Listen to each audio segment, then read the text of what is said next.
in our deck profile, and we're back with Kory. He's going to be showing us one of his new decks of vampires. Somehow I managed to come in second in, what was that, Winnabox? Yep. Yeah, I managed to come in second with this against Winnabox after versing Altergeist, the Sky Striker deck, and a bunch of random shit that I honestly don't feel I deserve second for, but I made it there. Anyways, I'm going to apologize about sleeve colors on the extra deck because I ran out of sleeves. Alright, let's get this on the roll. Alright, so first, you run 3 familiar. When you special summon, you can search out a monster, plus is a level 1 for Link Karibo. So you can get some decent plays off of this guy, some recurrence. The only problem is with him and Retainer is that after they special summon themselves with their own effect, they are banished afterwards, but I have a couple solutions to that in this deck. Plus I'm running 3 Omegas, even though I really don't need them, but you know, sometimes just getting that loop out is funny as hell. Retainer is your vampire spell trap searcher. You want to see this guy as fast as you can for a special summon effect because this entire deck is more of a control variant than anything, so you want to get your counter trap up and you want to get a Fraulein in hand. Hence why you're running 3 of both, that and Link material for Sucker. These are the only small level ones you got. After that, it just jumps straight up to 5. I don't bother running any of the other ones because they all suck dick for this. Vampire Fraulein is a great effect where you can keep raising your own zombie type monster's life attack up to 3,000 by paying your life points in the equal dividends on how much you're raising it.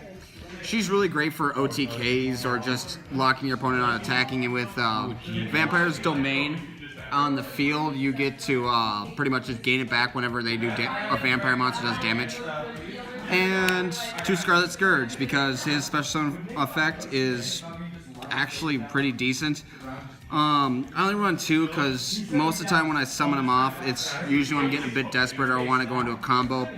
3, I just saw way too much in my opening hand, and you have to start attributing for that, and this deck is, like I said, more of a control variant. And the only reason why I'm running 2 is because stealing monsters is helpful in this deck.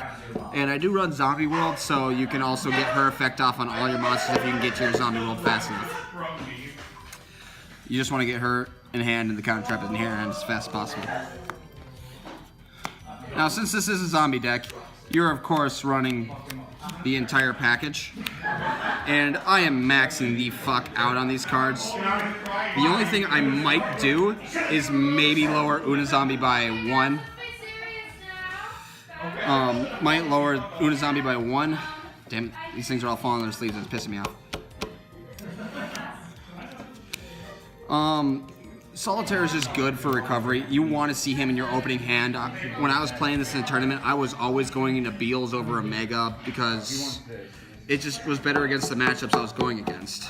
So try and go for Beals if you're running a matchup that likes to try and pop your stuff through destruction or trying to attack over you, because Beals just gets to the point of... But pretty much, Beals is just a good option since you just need the 1 Dark Tuner. It's always good to go into. Or if you really need to get your bandages back, your Omega, I'll try to at least get Omega on board as fast as possible so you can start recurring stuff. But that's it for the Uni-Zombie Solitaire engine. And it for the monsters. Next, I run 2 Vampire's Domain. It's a good card, it's just that I keep seeing it way too often. I do have the 3rd one in the side deck, and I have been siding that in and out as the matches need. But 2 is a pretty solid number. It's searchable, and it's not entirely part of your win condition. It's more of a survive longer card. Next, I run 2 Desires because the fact that it's a Foolish Burial, and if you really need to, you can just swap out your cards on the field, get the extra special summon if you're doing the Retainer or the Familiar, or just even if you just need to get another Solitaire on board just for the extra ability, just to swap it out and thin your deck a bit more. This card does work for a lot of it, and no, it doesn't work for that. No, it's a good thing I didn't use it like that. Try going Vampire Monster Graveyard. Yep. So it's just pretty much good for it's either Monster Reborn or it's a Foolish Burial. Next, my little tech card of choice because it makes me happy. 2 Zombie World, because if you turn all your stuff into zombies and your opponents and pretty much just everything that's on the field or engraved, that can actually mess up your opponents. I went against a Cyverse player, played this on turn 1, and that shut down pretty much his entire extra deck of his actually good monsters. And of course, search it out, you run the 1 terraforming. 2-1 combo. Because of Uni-Zombie's effect making it so if you do the Foolish Burial effect and only zombies can attack, if you can put this on board as well, it just makes so your Beals, your Omega, just pretty much anything can attack whenever you want it to, and it doesn't really hurt you too much. I will sometimes side these out, depending on my matchup, but so far it's been pretty faithful to me, and I've been enjoying it. We'll see where that goes in the future. Next, this deck does have a bit of trouble with some back row. So you want to run the Twin Twisters because you want your zombies engraved. Who'd have thunk having zombies engraved would be a good thing? They're zombies. They love to be in the grave. That and with all the special summoning this deck can do, it's insane.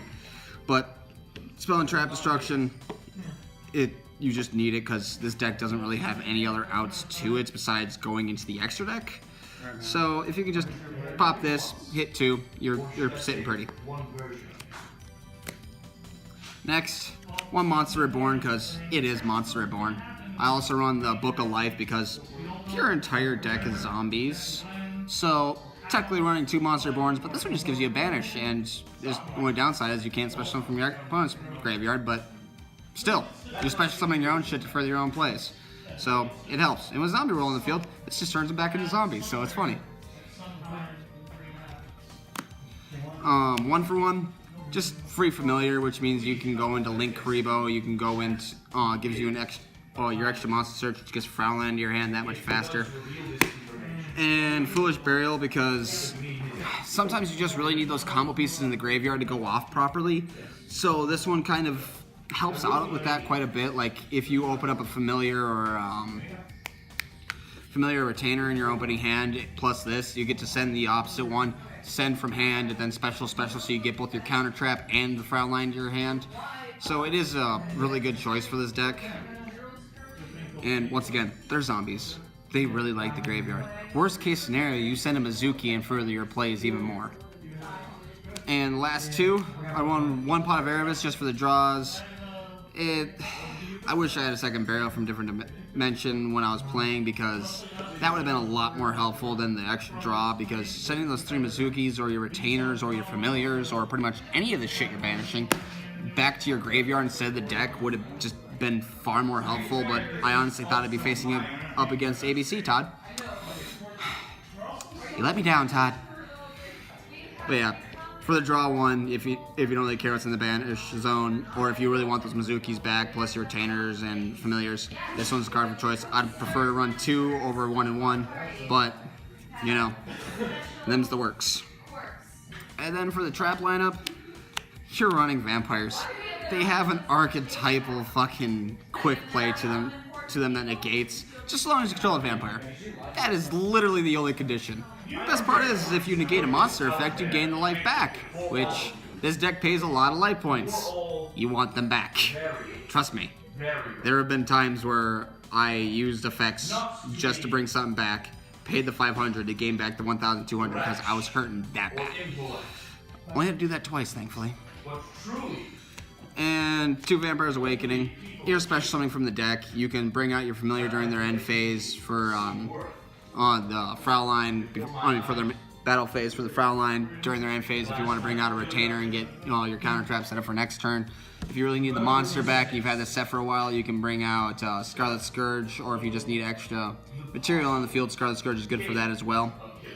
I thought about running 3 because it is a really good card, but you can only activate 1 per turn, and the fact that destroyed during the end phase, and it's searchable. Almost every single card in this deck is searchable besides some of the spells. The Sharanui engine, and that's about it. So, I run it at 2. That's up to player discretion though, so play 3 if you really want to. I couldn't care less. Next, the only XC I actually run in this deck is Damper Vampire Sheridan. when you're stealing your opponent's monsters and you just want to get them off your board as XE material, this card really does work. But that's the only reason I have it in here. I never actually went into him while playing the deck. But once again, it's good to have ways to get those monsters off your field, but not put them back in your opponent's graveyard. It's the only reason why I run it. One Black Rose, sometimes, and you have no other choice, and you just need to blow up the board because the board state's that bad. This works. That and they're zombies. Once again, things like being in the grave. 3 Omega. I'm gonna be taking one of these out the moment I get that fucking Blood Mayfist. Whoever bought that like seconds before me on fucking TCG Player, you can go to hell. Now I gotta buy a $2,000 one. Thanks, guys. But 3 because getting those banished monsters back is great, and then just looping your opponent's hand, and there's just so many combos you can do with it that I have way too much fun doing. And 1 Beals. Never really needed more than one. I've only got one. And sometimes it's just a really damn good wall. That's all I really got for that card. On to Link monsters. Link Karibo, you're running familiar. Level 1, plus this thing can help you not get killed because, oh hey, they're gonna attack you with the big ass monster. Nah, it's at 0. it's just, I wish I had gone into him more while I was playing. That's all I really got about him. Next, 2 Sucker. Really only need 2. I'm really tempted to put it up to 3 because it's a vampire monster. You can get all the effects off, and it's draw power. Who doesn't love draw power? You're special summoning so damn much in this deck. It's just a beautiful thing. I just love this card, not gonna lie. 1 Mermaid, mainly because I don't feel like getting Ibleed. It's far too annoying, and if they give me an Ibleed, hey, I got a free link down. I see no downside. That and extra link material. Nightmare Cerberus, monster destruction. Phoenix for the spell trap destruction, because as I'm going to state again, this deck does have a severe problem with trying to get rid of back row, so this is helpful. And then the last one is Unicorn, because sometimes you just can't deal with monsters by destroying them, so spinning them is just as good of an option. 1 Decode, because Decode. I really don't got anything else other than that. It's just a good link up. Sometimes it helps you get the extra attack on, and if you got zombie rolled up with Frontline on the field, it gets even better. That and stops your opponent from targeting stuff.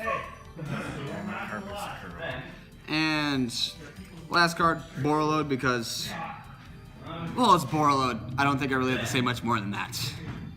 This card's great for when you're sitting there and you're just sitting on a Borreload. It's not the best, but when you got other things linked up, you're stealing your opponent's monsters, which, once again, this deck does like to do, because once you're stealing monsters, you can start going into Damp Your Vampire before the end of your turn, which is just another XE monster, which works. Once again, this is just to make sure your opponent doesn't get their monsters back. That's all I got for the deck profile today. There are a couple things I would have changed, but once again, with how I held up facing against a bunch of meta decks, I swear I won just because none of them were prepared or really knew what I was doing. In all honesty, I didn't know what I was doing half the time either, but that's how I win my games. Anyways, guys, leave comments for what I can do to improve down below. And like, comment, subscribe. Have a good day. I'm out.